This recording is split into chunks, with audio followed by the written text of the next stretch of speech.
Президенттик шайлоого катышуу ниетин билдирген талапкерлер 3 декабрга чейин шайлоочулардан кеминде 30 миңден 60 миңге чейин кол топтоосу керек эле. Бүгүн БШКнын сайтына жетиштүү кол топтоого жетишкен жана 1 миллион сом шайлоо күрөсүн төккөн 20 талапкердин тизмеси жарыяланды.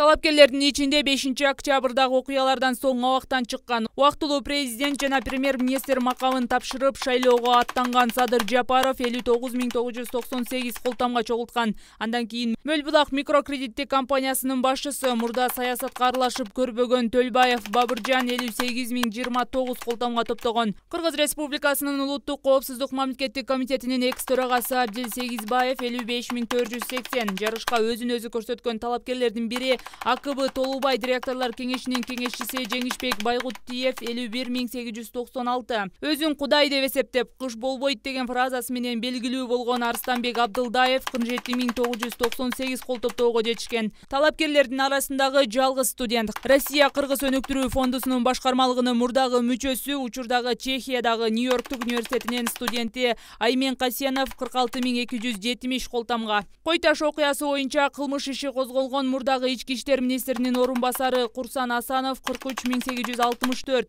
мурдагы атайын кызматтын кызматкери, экс-эмгек жана социалдык өнүктүрүү министри Улукбек Кочкоров 43.804, Кыргыз Республикасынын экономика министринин экс-орун басары Элдар Абакиров 43.630, Ошказ филиалынын директору, Жогорку кеңешинин 4-чакырылышынын экс-депутаты Рашид Тагаев 40.651.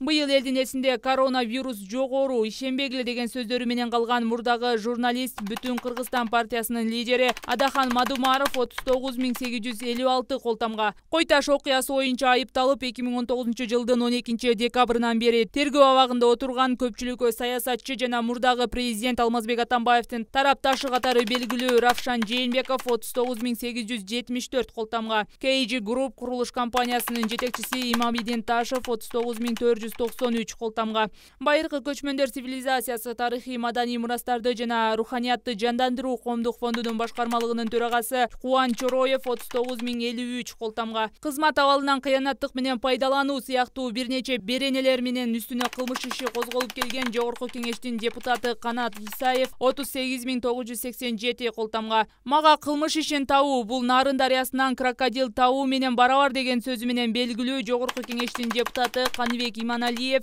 35.658 колтамга. Азыркы бийликти тынбай сындап келген Жогорку кеңештин 5-чакырылышынын экс-депутаты Бактыбек Калмаматов 35.300 колтамга. Реформа партиясынын лидери Клара Соронкуловайым 33.458 колтамга топтогон. Биринчи жолу өлкө башчылык жарышка катышып жаткан диний берүүлөрү менен элге таанымал журналист, ошондой эле халал сертификатынын негиздөөчүсү Мыктыбек Арстанбек 33.083. Кыргыз Республикасынын президентинин коргоо, коопсуздук жана укук тартиби боюнча мамлекеттик кеңешчиси кызматынын экс-башчысы Кубанычбек Токтосунов 30.106 колтамга топтогон. Эми Борбордук шайлоо комиссиясы 4 декабрдан тартып тизмедеги коюлган колдордун аныктыгын текшерип, талапкердикке каттай баштайт. Бул жараян 14 декабрда аяктап, талапкерлердин так тизмеси жарыяланат. Ал эми 15 декабрдан 9 январга чейин шайлоого үгүт иштерин жүргүзүүгө уруксат берилет. Белгилей кетсек, Кыргызстандын президенттин мөөнөтүнөн мурда шайлоо 10 январга белгиленген. Наргиз Анарбай кызы, Сыймык Райымбердиев, ТМЖ жаңылыктары.